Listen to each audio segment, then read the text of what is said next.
आ जाता। भैया मैं आपको सरप्राइज करना चाहती थी, इसलिए तो नहीं बताया। दोनों ने बैठकर तकरीबन 11:30 बजे तक बात की। अब ज्योति के सोने का वक्त हो चुका था। देवांश ने ज्योति को एक कमरे में ठहराया और फिर खुद भी अपने कमरे में पहुंच गया, जहां यक्षिणी बैठी हुई नजर आ रही थी। तुम इतनी गुस्से में क्यों दिख रही हो? तुम मेरी शर्त के बारे में भूल गए हो। शर्त? कौन सी शर्त? मेरे अलावा किसी और स्त्री के करीब भी नहीं जाओगे। सुनकर देवांश डर गया और बोला, मैं किसी स्त्री के करीब नहीं गया। वो मेरी छोटी बहन है, क्या मैं उससे भी नहीं मिलूंगा? मिल सकते हो, लेकिन उसने तुम्हें गले कैसे लगाया? वो मेरी बहन है, क्या एक भाई अपनी बहन को गले नहीं लगा सकता? मैं यक्षिणी हूँ और एक यक्षिणी का साधक उसके सिवाय किसी भी स्त्री को गले तक नहीं लगा सकता। सुनकर देवांश बेहद डर गया और हाथ जोड़कर बोला, तुम उसको कुछ मत करना, मैं कल राखी बंधवाते ही उसको यहाँ से भेज दूंगा। सुनकर यक्षिणी आगे कुछ नहीं बोली और देवांश के बराबर में लेट गई। देवांश ने समझा कि वो मान गई है और वो भी अपनी आंखें बंद करके सो गया। सुबह देवांश के कानों में एक बर्तन की बजने की आवाज आई तो उसकी आंखें खुली। उसने देखा कि यक्षिणी उसके सामने खड़ी है और जो आवाज उसे सुनाई दी थी वह एक खाने की डिश थी जिस पर ढक्कन रखा हुआ था और उसके साइड में खून टपक रहा था। उस डिश को टेबल पर रखने की आवाज से ही उसकी आंखें खुली थी। क्या है इसमें? खुद ही देख लीजिए। नहीं! और यक्षिणी जोर जोर से हंसते हुए ऊंचे स्वर में चीखते हुए कहती है, तुम सिर्फ मेरे हो और मैं तुम्हारी। यक्षिणी, यक्षिणी। रात के तकरीबन 2 बज रहे थे। रेलवे ट्रैक पर एक ट्रेन तेज की रफ्तार से दौड़ रही थी। उसी ट्रेन में एक आदमी बैठा हुआ था जिसकी गोद में उसकी पालतू बिल्ली सो रही थी। उस आदमी के सामने वाली सीट पर बैठी रेणुका बड़ी देर से उस बिल्ली को देखे जा रही थी।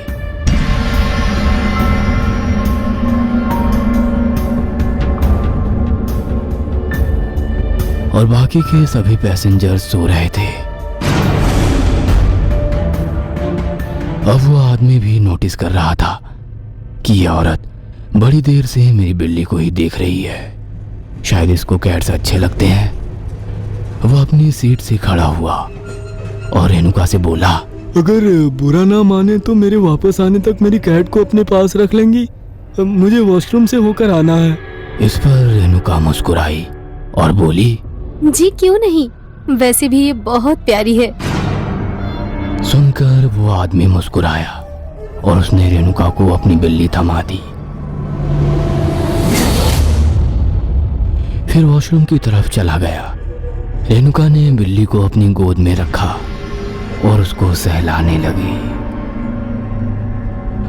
वापस आकर उस आदमी ने देखा कि रेणुका अपनी जगह पर नहीं है और उसकी बिल्ली भी गायब है। वह डर गया और बोगी में इधर उधर देखने लगा। जब वो गेट के पास पहुंचा तो उसने देखा कि रेणुका जमीन पर बैठी हुई है और उसका चेहरा बाहर गेट की तरफ है।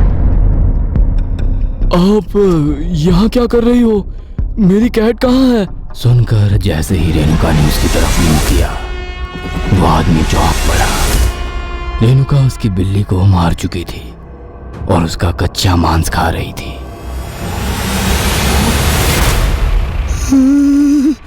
तू एक चुड़ैल है, उस आदमी ने डरते हुए कहा और वहां से भागकर शोर मचाने ही वाला था कि रेणुका ने उसकी टांग पकड़ी और फिर खड़ी होकर उसको गेट के बाहर धक्का दे दिया। फिर भयानक आवाज में बोली, देवांश, तुम्हारी रेणुका वापस आ रही है, एक नए रूप में।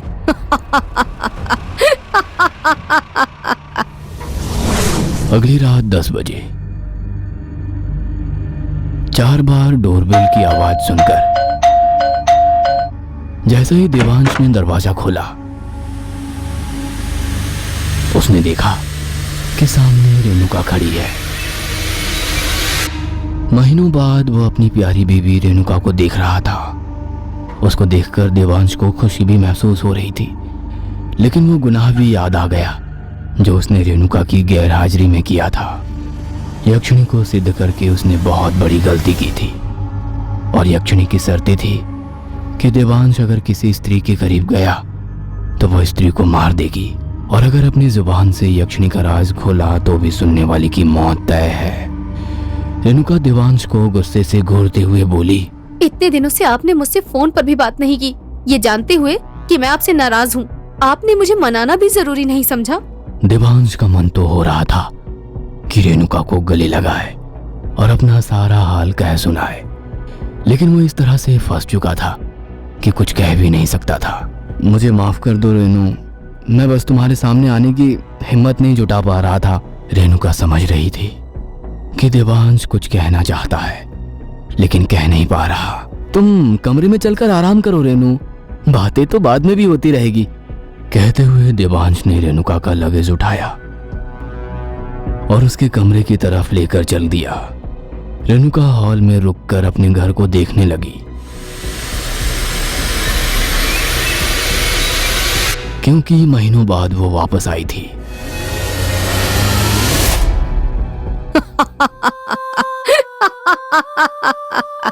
देवांश के कानों में जैसे ही यक्षिणी की आवाज गूंजी, वह एकदम से डर गया और पीछे मुड़कर देखा। उसने देखा कि यक्षिणी खड़ी हुई मुस्कुरा रही है। तुम्हें अपनी बीवी को आते ही यहाँ से भगा देना चाहिए था, अब उसकी जान कभी भी जा सकती है। सुनकर देवांश डर गया और बोला, प्लीज उसकी कोई गलती नहीं है, उसको कुछ मत करना। उसकी गलती है कि वो तुम्हारी पत्नी है, एक साधक की पत्नी। यक्षिणी ने कहा और हंसते हुए वहां से गायब हो गई। यह देखकर देवांश डर गया और भागकर हॉल में गया। उसको लगा कहीं यक्षिणी रेणुका पर हमला तो नहीं कर रही, लेकिन वहां जाकर उसने देखा कि रेणुका हॉल में आराम से बैठी थी और यक्षिणी ठीक उसके पीछे खड़ी थी। रेणुका ने एक नजर से देवांश की तरफ देखा और फिर अपनी जगह से उठकर कमरे में चली गई।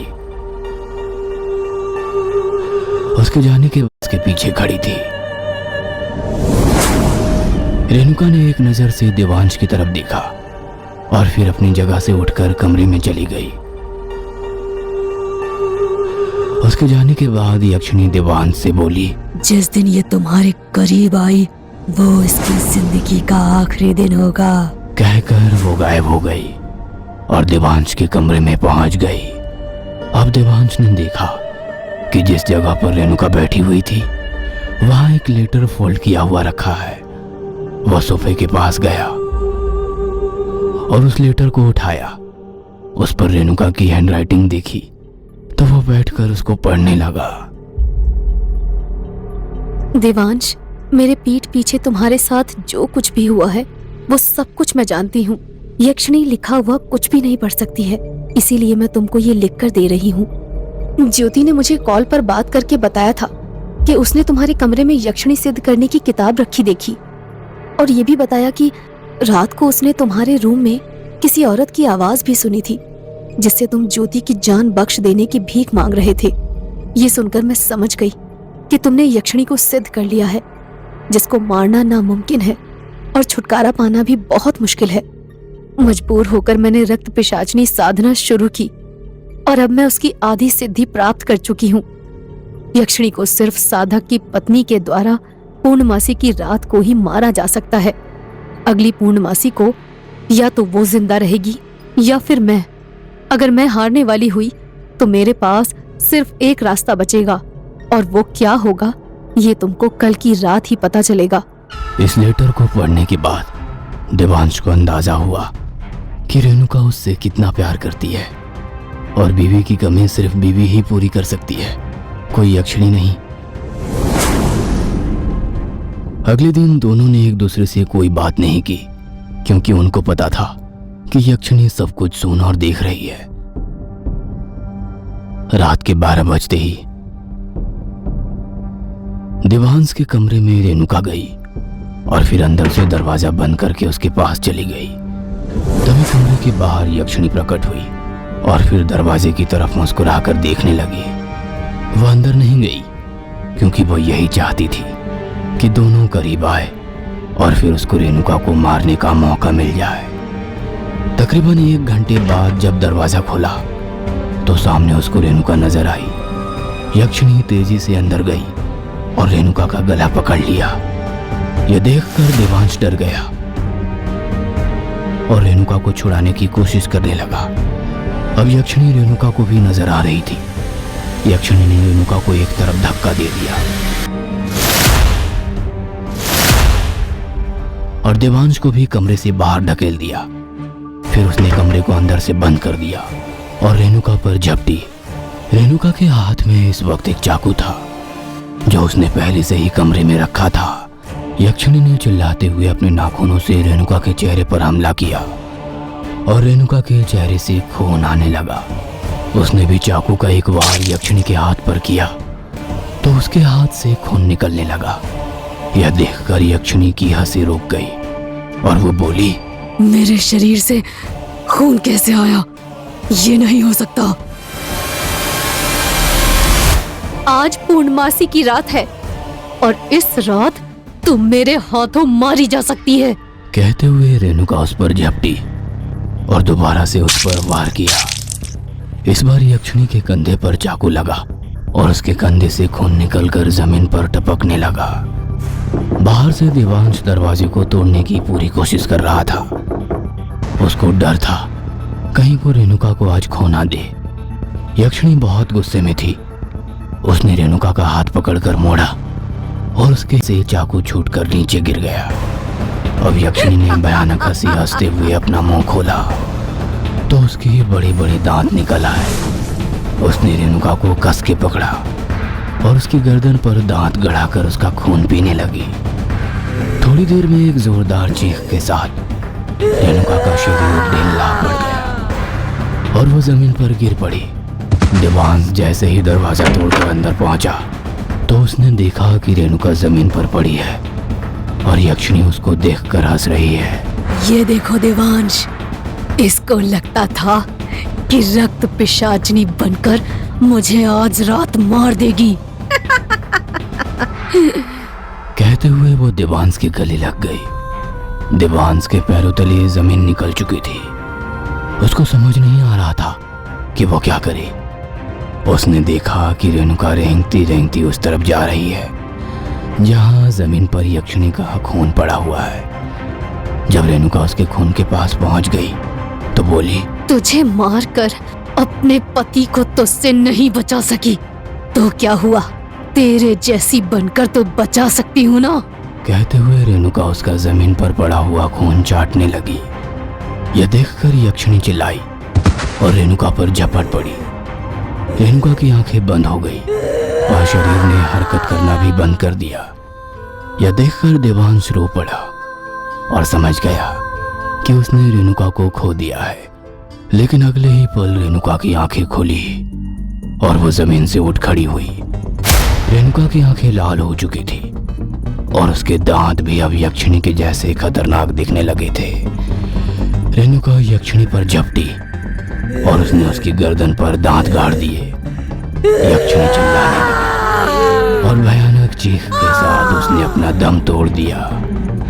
रेणुका ने उसको जमीन पर पटक मारा और फिर देवांश की तरफ पलटकर बोली, आज से तुम हो मेरे साधक और मैं हूँ तुम्हारी यक्षिणी।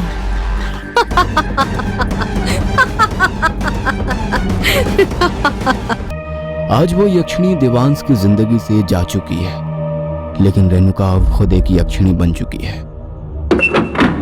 एक आवाज करते हुए दरवाजा खुला और उसको सामने खड़ी रेणुका नजर आई। उसने काली साड़ी पहनी हुई थी और माथे पर भी एक काली बारीक सी बिंदिया लगा रखी थी। उसके बाल खुले हवा में लहरा रहे थे। वो धीरे धीरे मुस्कुराती हुई देवांश के करीब आई और बोली, उस दिन से आज तक आपका खाने पीने पर कोई ध्यान नहीं है, क्या वो आपको याद आ रही है? नहीं, ऐसा नहीं है। वो जो कुछ भी था बहुत खौफनाक था, लेकिन तुमको ये क्या हो गया है?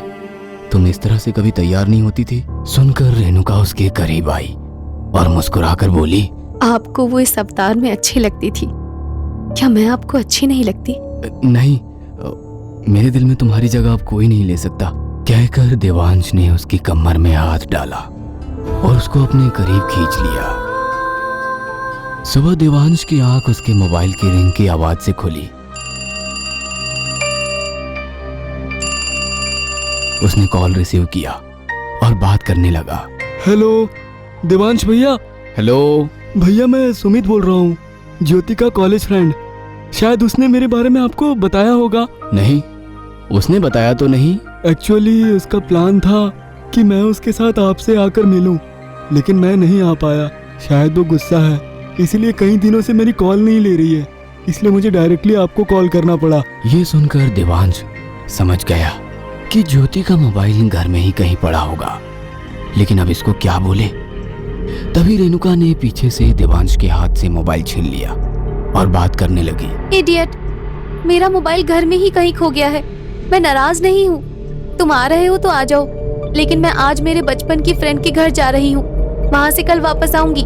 देवांश ये देखकर हैरान था कि रेणुका बिल्कुल ज्योति की आवाज में बात कर रही है, लेकिन रेणुका के चेहरे पर एक रहस्यमयी मुस्कान थी। अरे तुम नहीं होगी तो मैं भैया भाभी से कैसे मिलूंगा?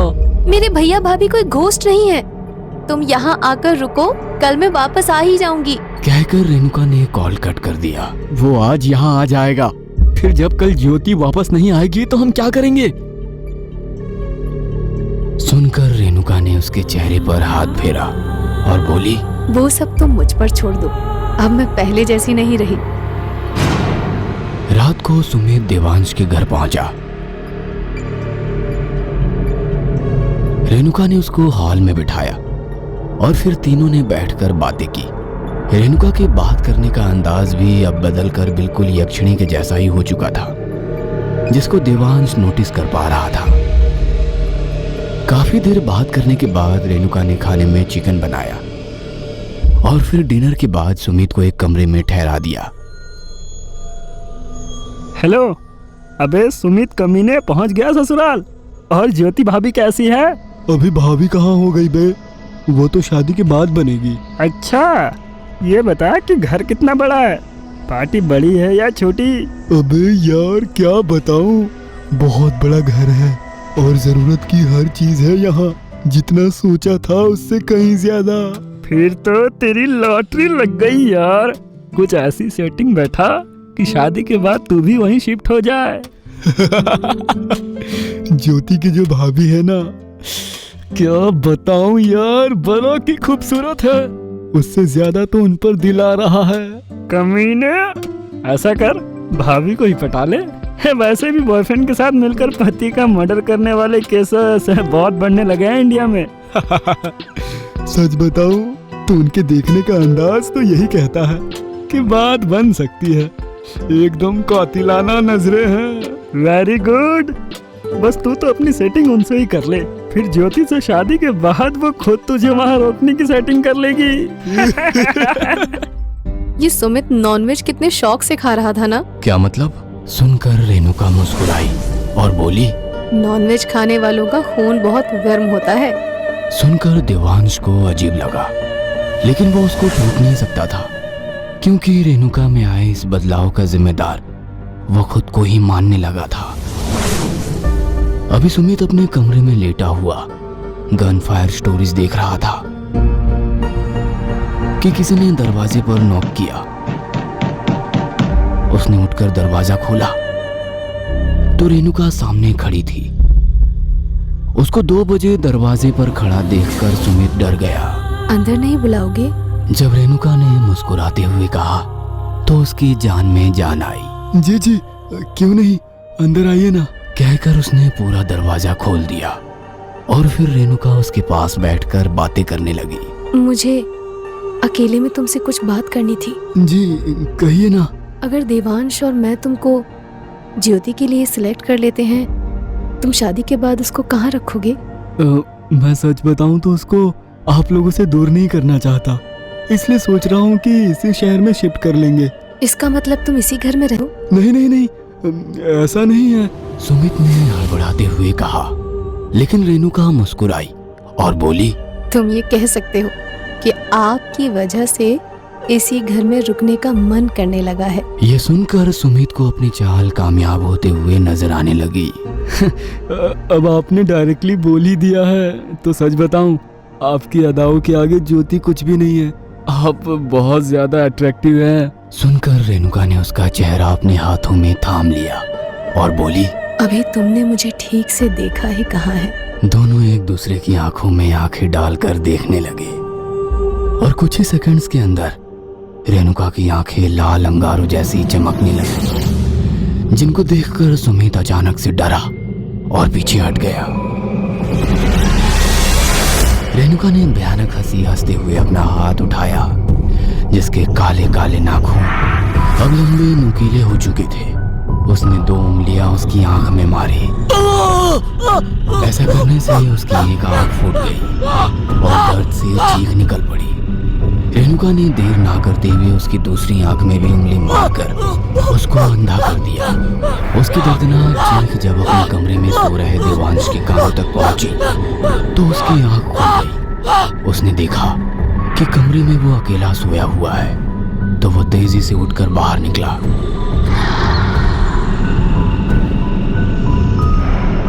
जब उसने सुमित के कमरे का दरवाजा खोला तो सामने का मंजर देखकर उसके होश उड़ गए और मुंह खुला का खुला रह गया। उसने देखा कि बेड पर सुमित अंधी हालत में मरा पड़ा है और रेणुका उसकी गर्दन में मुंह मारकर उसका मांस खा रही है। देवांश का कलेजा इस वक्त मुंह को आ चुका था। वो उल्टे पैरों से चलता हुआ पीछे हुआ और फिर मुड़कर कमरे में गया। उसने वही किताब निकाली जिसको पढ़कर उसने कभी यक्षिणी को सिद्ध किया था।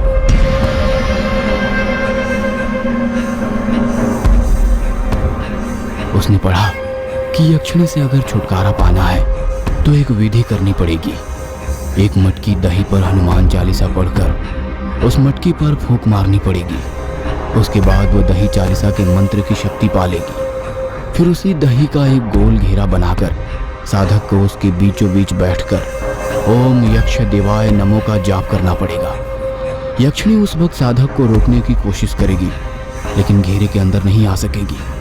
फिर जब यक्षलोक का दरवाजा खुलेगा तो उस वक्त यक्षिणी से हासिल हुई सब चीजें साधक को खत्म करनी पड़ेगी। उसके बाद यक्षदेव यक्षिणी को उस दरवाजे के जरिए वापस बुला लेंगे और वो दरवाजा बंद हो जाएगा। यह पढ़कर उसने चारों तरफ देखा। आखिर घर में जो भी चीज मौजूद थी वो यक्षिणी की ही तो देन थी। मैं ये सब खत्म कर दूंगा, चाहे इसके लिए मुझे अपने आप को ही खत्म क्यों ना करना पड़े। कहकर देवांश सीधा किचन में गया और उसने फ्रिज से दही निकाली। ऐसा करते हुए उसकी नजर गैस पर गई तो उसने स्टोव ऑन किया। फिर उस दही को मटकी में डालकर उस पर हनुमान चालीसा पढ़ते हुए बार बार फूंक मारने लगा। पूरा हनुमान चालीसा पढ़ने के बाद उसने उसी दही से वहां एक गोल घेरा बनाया और उसके बीचों बीच बैठकर ओम यक्ष देवाय नमो का जाप करने लगा। उसकी आवाज सुनकर रेणुका वहां पहुंची और चिल्लाते हुए उसकी तरफ बढ़ी, लेकिन जैसे ही उसका पैर दही की उस सरहद पर पहुंचा वो दूर जा गिरी, जैसे किसी अदृश्य शक्ति ने उसको धक्का दिया हो। उसने देखा कि वो किताब भी देवांश के सामने रखी है। देवांश को रोकने के लिए उसने किचन में रखी एक एक चीज उसको मारने के लिए उसकी तरफ फेंकना शुरू किया, लेकिन देवांश आंखें बंद किए मंत्र जाप करता रहा। जो भी चीज उसके शरीर को छूती उसे चोट आती, लेकिन वो अपनी जुबान नहीं रोकता। अब उसके शरीर से जगह जगह से खून आने लगा था और वो लहूलुहान हो चुका था। वह घेरे के अंदर नहीं आ सकती थी, इसलिए अभी भी कोई ना कोई चीज देवांश पर फेंक रही थी। घंटों की विधि के बाद यक्षलोक का दरवाजा खुला। हे यक्ष देव, आज तक जो भी मैंने यक्षिणी से पाया है उसको खत्म कर रहा हूँ। आप यक्षलोक का दरवाजा खुला। हे यक्ष देव, आज तक जो भी मैंने यक्षिणी से पाया है उसको खत्म कर रहा हूँ। आप यक्षिणी को वापस बुला लीजिए। तभी एक भारी आवाज फिजा में गूंजी। सब कुछ खत्म करना होगा। अगर एक भी चीज बची रही तो यक्षिणी से तुम छुटकारा नहीं पा सकते। इतना सुनकर देवांश अपनी जगह से खड़ा हुआ और रेणुका चीख पुकार करने लगी। वह इसे इंतजार में थी कि कब वो उस घेरे से बाहर आएगा और वो उसको रोकने के लिए उस पर हमला कर देगी। लेकिन देवांश ने उसी टाइम अपनी पॉकेट से सिगरेट लाइटर निकाला। अभी तक स्टोव से निकलता गैस पूरे घर में फैल चुका था। देवांश ने आंखें बंद करके एक बार पुरानी रेणुका को याद किया और लाइटर जलाकर गैस सिलेंडर की तरफ फेंक दिया। ऐसा करते ही एक जोरदार धमाका हुआ जिसमें सब जलकर खाक हो गया। देवांश भी उसी धमाके के साथ खत्म हो गया और वो किताब धमाके के साथ उड़कर खिड़की से बाहर जा गिरी। रेणुका एक तरफ पड़ी तड़प रही थी और उसके चारों ओर सिर्फ आग ही आग थी। तभी यक्षलोक के दरवाजे से एक रोशनी निकलती हुई नजर आई और रेणुका को उसने ऊपर खींच लिया। उसके ऊपर जाते ही दरवाजा वहां से गायब हो गया। मैं वापस जरूर आऊंगी, मैं वापस जरूर आऊंगी। रेणुका की आवाज गूंजती है। कुछ दिन बाद रात 10 बजे। साली क्या जिंदगी है, कुछ भी अच्छा नहीं है, लानत है ऐसी जिंदगी पर। एक आदमी अकेला बड़बड़ाता हुआ वहां से गुजर रहा था। तभी उसके पैर से कुछ चीज टकराई। उसने उठकर देखा तो वह वही किताब थी जिस पर लिखा था, आपके सपनों को साकार करने आ रही है यक्षिणी। 41 रातों की साधना के बाद यक्षिणी मयंक के सामने खड़ी थी, जिसको देखकर वो बहुत खुश हुआ और ऊपर से नीचे तक उसके खूबसूरत रूप को निहारने लगा। मेरे साधक, आज से ये खूबसूरत बला हमेशा तुम्हारे साथ रहेगी और तुम्हारी हर ख्वाहिश पूरी करेगी। बदले में सिर्फ इतना कि तुम मेरे अलावा किसी और स्त्री के करीब भी नहीं जाओगे, और अगर कोशिश भी की तो उस स्त्री को अपनी जान से हाथ धोना पड़ेगा। मुझे मंजूर है। वैसे भी मेरी गरीबी की वजह से कोई स्त्री मेरे करीब नहीं आती, तो मुझे इस बात से क्या फर्क पड़ता है। हाँ।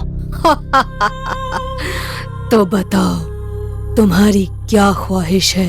मैं तो बस वही पाना चाहता हूँ जो मेरा खुद का है, और लालची लोगों की तरह दूसरों का माल मुझे नहीं चाहिए। मुझे साफ साफ बताओ, क्या चाहते हो तुम?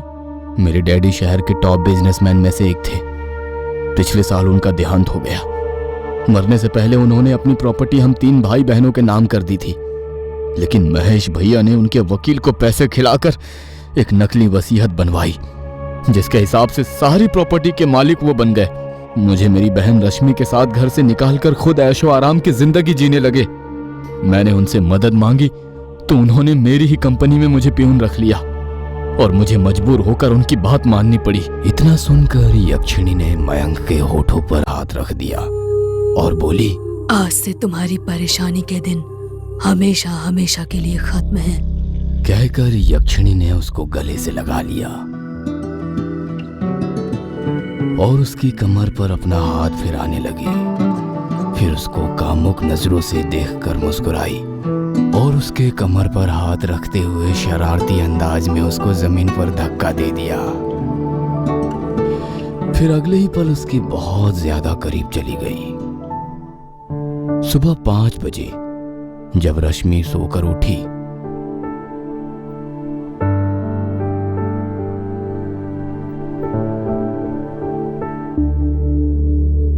तो अपने भैया को बिस्तर पर ना देखकर परेशान हो गई। सुबह के 9 बज चुके थे और मयंक अभी तक घर नहीं आया था। रश्मि के पास मोबाइल तक नहीं था, जो कि वो अपने भाई को कॉल करके उसकी लोकेशन पूछती। इसलिए उसके पास इंतजार करने के अलावा कोई और चारा ना था। 1 और घंटा गुजर जाने के बाद जब मयंक घर आया तो उसको देखकर रश्मि सुकून की सांस ली। भैया, आप कहाँ गए थे? रात में ऐसा कौन सा काम आ गया था जो आपने मुझे बताकर जाना भी ठीक नहीं समझा? वो उसके करीब जाने ही वाली थी कि मयंक ने उसको रोकते हुए कहा, पास मत आना। लेकिन भैया, आप ऐसा क्यों कह रहे हैं? क्या हो गया है आपको? सॉरी रश्मि, रात को महेश भैया की अचानक तबीयत बिगड़ गई थी और उन्होंने रात में ही मुझे अपने घर देखभाल के लिए बुला लिया। तुम परेशान ना हो इसलिए मैं तुमको इन्फॉर्म करने यहाँ आया था। तुम खाना वगैरह टाइम पर कर लेना, मैं वापस अब उनके पास जा रहा हूँ। इतना कहकर मयंक वहां से दोबारा निकल गया। रश्मि को उसका ये बर्ताव काफी अजीब लगा, लेकिन वो उसके सुने बिना ही वहां से निकल गया।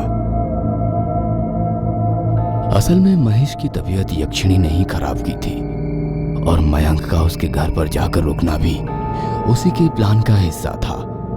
वैसे तो घर में उनका पुराना नौकर भी मौजूद था, लेकिन फिर भी अपनी देखभाल करवाने के लिए महेश ने मयंक को ही अपने साथ रखना ठीक समझा। महेश ने मयंक को रात के टाइम भी घर जाने नहीं दिया और उसको हॉल में रुकने के लिए बोल दिया। मयंक ने मजबूर होकर उसकी बात मान ली और वहीं रुक गया। रात को तकरीबन 12 बजे के टाइम महेश को महसूस हुआ कि कोई उसके चेहरे पर हाथ फेर रहा है।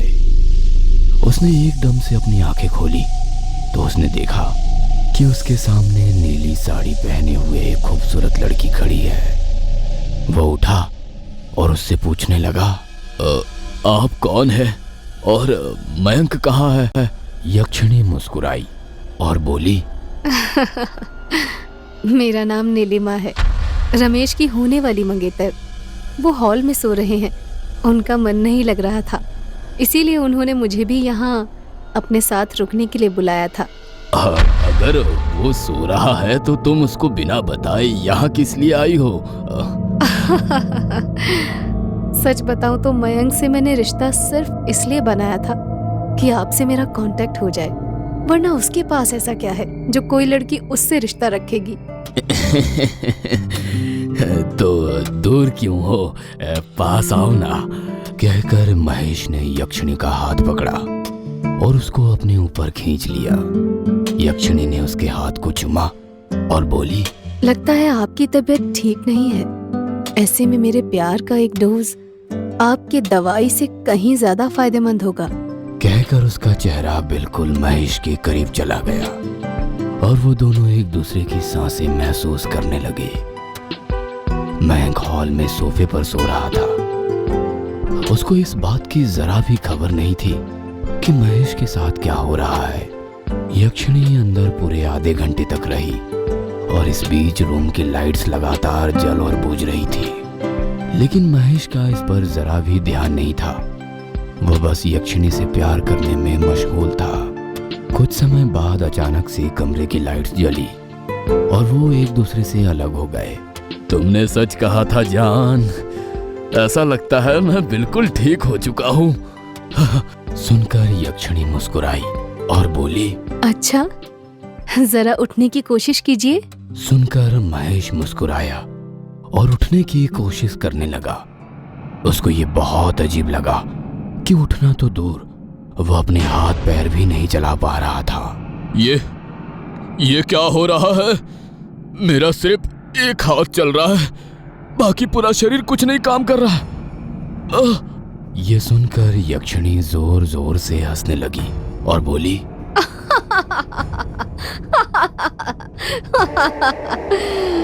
क्योंकि इसी हाथ से तू अपनी तकदीर लिखने वाला है।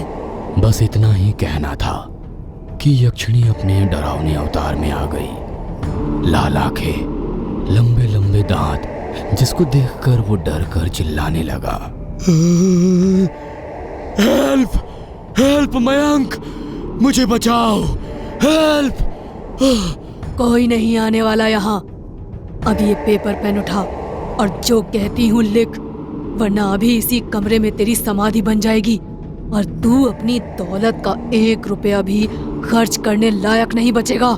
सुनकर वो बेहद डर गया और जो जो यक्षिणी ने बताया वो सब उस पेपर पर लिखता चला गया।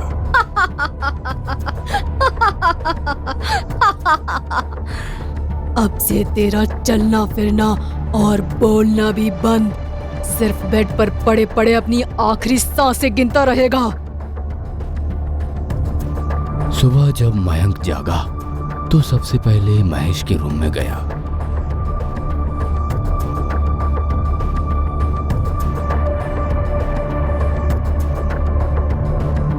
वहां उसने देखा कि महेश की आंखें खुली हुई है, लेकिन वो कुछ बोल नहीं रहा है और ना ही उसके हाथ पैर कुछ हरकत कर रहे हैं। भैया, भैया, आप कुछ बोलते क्यों नहीं? अरे आपकी तबीयत कैसी है अब? सुनकर भी महेश ने कोई जवाब नहीं दिया और टुकुर टुकुर उसको देखता रहा। मयंक की नजर टेबल पर रखे पेड़ पर पड़ी तो वो उसको उठाकर पढ़ने लगा।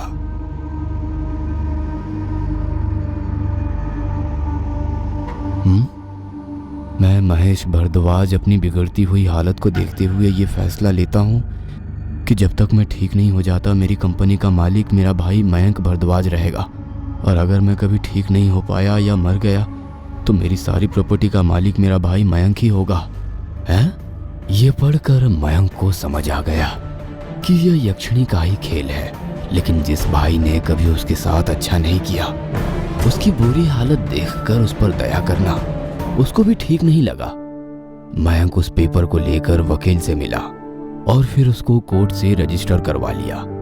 शाम के टाइम एक कार मयंक के पुराने घर के बाहर आकर रुकी, जिसको देखकर रश्मि बाहर आ गई। उसमें मयंक को बैठा हुआ देखकर वो बहुत खुश हुई और करीब जाकर बोली, भैया, ये तो महेश भैया की कार है ना? ये आपके पास कैसे आई? अरे महेश भैया को अपनी गलती का एहसास हो गया है और अब उन्होंने हम दोनों को वापस घर बुलाया है। सुनकर वो बहुत खुश हुई और उसने जैसे ही कार का दरवाजा खोलना चाहा तो वो खुला ही नहीं। अरे भैया, इस दरवाजे को लॉक क्यों किया हुआ है? मुझे नहीं बैठाओगे क्या? अरे नहीं रश्मि, तुम पीछे वाली सीट पर बैठ जाओ, इस सीट पर नहीं। रश्मि को यह बात अजीब लगी कि भैया ने उसको फिर से पास आने से रोका, लेकिन फिर भी वो बिना कोई सवाल किए पीछे वाली सीट पर बैठ गई। यक्षिणी की शर्त के हिसाब से अगर रश्मि खुशी से मयंक के गले लग जाती तो उसकी मौत तय थी। यही सोचकर मयंक अपनी बहन को खुशी से गले लगाने का सौभाग्य प्राप्त नहीं कर सकता था। मयंक ड्राइव करने लगा। पुराना नौकर उनको उस घर में देखकर बहुत खुश हुआ। डिनर करते टाइम मयंक को उसके सामने यक्षिणी खड़ी नजर आई, जो अपने चेहरे पर खूबसूरत मुस्कान लिए हुए थी और उसको पीछे आने का इशारा करके एक कमरे की तरफ जा रही थी। मयंक भी अपनी आंखों में चमक लिए अपनी कुर्सी से उठ खड़ा हुआ। भैया, आप कहाँ जा रहे हैं? कहते हुए रश्मि उसका हाथ पकड़ने वाली थी, लेकिन वो एकदम से पीछे हट गया और बोला, मैं बहुत थक चुका हूँ, इसलिए सोने जा रहा हूँ। तुम भी डिनर करके जो कमरा सही लगे उसमें स्टे कर लेना, बाकी बातें कल करते हैं। कहकर वो भी उस कमरे की तरफ चला गया।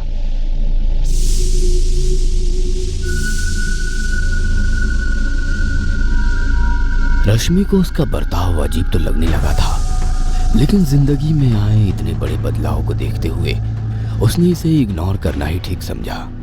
जब मयंक उस कमरे में पहुंचा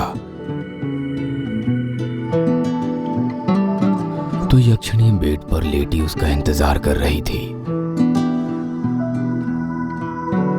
उसने मुस्कुराते हुए मयंक का हाथ पकड़ा और अपने करीब खींच लिया। अब मयंक की जिंदगी पूरी तरह बदल चुकी थी। जितना उसका हक बनता था उससे ज्यादा उसको मिल चुका था। दूसरी तरफ महेश की हालत बिगड़ती जा रही थी। उसके सेक्रेटरी दिव्या जो उससे चिपकी रहती थी, उसने भी उसके पास जाना छोड़ दिया था और अब वो मयंक पर अपने डोरे डालना शुरू कर चुकी थी। एक हफ्ते के अंदर महेश की हालत गंभीर होती चली गई और उसकी मौत हो गई। अब मयंक की जिंदगी पूरी तरह से बदल गई थी और सब कुछ उसके हिसाब से सेट हो चुका था। अब सिर्फ मन चाही शादी उसकी यही ख्वाहिश रह गई थी। उस रात जब यक्षिणी मयंक से प्यार करने के इरादे से उसके करीब गई तो उसने उसको रोक लिया। क्या हुआ? मुझे इस तरह पीछे हटाने की हिम्मत कैसे हुई? यक्षिणी, तुमने जो कुछ भी आज तक मुझे दिया उसका मैं बहुत आभारी हूँ, लेकिन अब मुझे कुछ नहीं चाहिए। तुम अब मेरी जिंदगी से चली जाओ। मेरी शर्त क्या थी, ये भूल गए क्या तुम? नहीं, याद है कि मैं तुमसे कभी अलग नहीं हो सकता, लेकिन उससे पहले एक शर्त ये भी है कि तुमसे मैं जो भी मांगूंगा वो देने से तुम इनकार भी नहीं कर सकती। क्या मतलब है तुम्हारा? मेरी ख्वाहिश है कि अब यक्षिणी मेरी जिंदगी से हमेशा के लिए चली जाए। ये सरासर धोखेबाजी है मयंक। तुम मेरे साथ ऐसा नहीं कर सकते। मैं तुम्हारा साधक हूँ। तुम अपने साधक की ख्वाहिश पूरी किए बिना नहीं रह सकती। मेरी ख्वाहिश है कि तुम मेरी जिंदगी से चली जाओ, हमेशा हमेशा के लिए। जैसे ही मयंक ने ये कहना शुरू किया, यक्षिणी ने अपने कानों पर हाथ रख लिए और भयानक आवाज में चिल्लाने लगी। कमरे में लगी खिड़कियों के शीशे भी उसकी आवाज से अपने आप झटकने लगे और कमरे के अंदर तूफानी हवाएं चलने लगी। लेकिन मयंक लगातार ये बोलता रहा और वो बराबर चिल्लाती रही। फिर अचानक उसके मुंह से दर्द भरी आवाज निकली। तुमने मेरे साथ वही धोखा किया है जैसा कि तुम्हारे भाई महेश ने तुम्हारे साथ किया था। अब मुझे तुम्हारी जिंदगी से जाना ही होगा।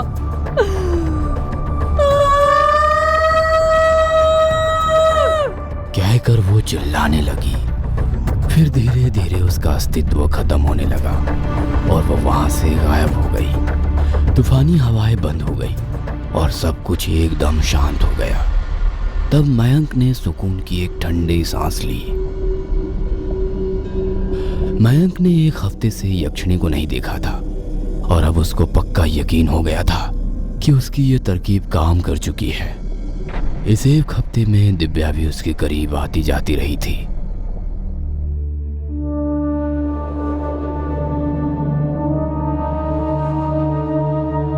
उस दिन वो ऑफिस के बाद दिव्या को अपने घर ले गया और फिर उसको रश्मि से मिलवाया।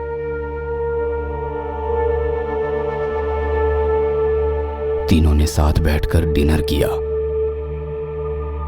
और हमेशा की तरह रश्मि 10 बजे तक अपने कमरे में पहुंच गई।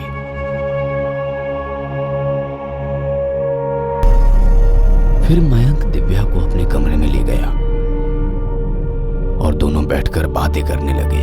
सर, सच बताऊं तो महेश सर से मैं जरा भी खुश नहीं थी। वो तो बस अपनी पैसों की प्रॉब्लम दूर करने के लिए उनके साथ कॉम्प्रोमाइज करना पड़ रहा था। कोई बात नहीं, अब से तुमको कॉम्प्रोमाइज करने की जरूरत नहीं। अगले महीने मैं तुमसे शादी करने वाला हूँ। ओह माय गॉड, सच्ची? बिल्कुल। सुनकर दिव्या बहुत खुश हुई और मयंक के गले लग गई। मयंक ने उसके गाल को चूमा और कस के गले लगा लिया। दिव्या ने हाथ बढ़ाकर लैंप की लाइट बंद कर दी और फिर दोनों एक दूसरे के और करीब आ गए।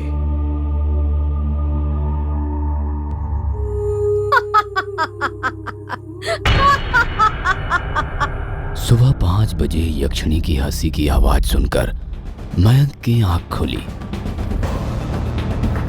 यक्षिणी को सामने खड़ा देखकर मयंक बेहद डर गया। उसकी भयानक हंसी सुनकर दिव्या जाग गई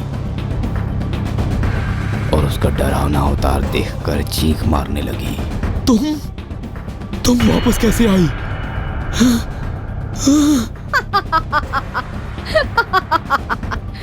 यक्षिणी का साधक अगर एक वचन तोड़ दे तो यक्षिणी भी अपना वचन तोड़कर उससे बंधन मुक्त हो जाती है। इसके साथ संभोग करके तुमने मुझसे किया वचन तोड़ दिया है, इसीलिए अब मैं वापस आई हूँ।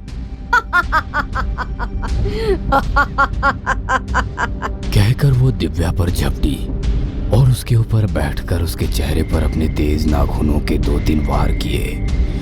दिव्या दर्द से चिल्लाने लगी और मयंक टकटकी लगाकर सिर्फ देखता रह गया।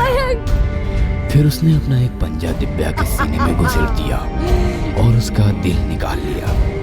ये देखकर मयंक की चीख निकल गई और दिव्या उसी टाइम खत्म हो गई। यक्षिणी हंसते हुए उसके दिल को चबड़ चबड़ करके खाने लगी और मजे लेने लगी। आज से मैं तुम्हारी बीवी की तरह तुम्हारा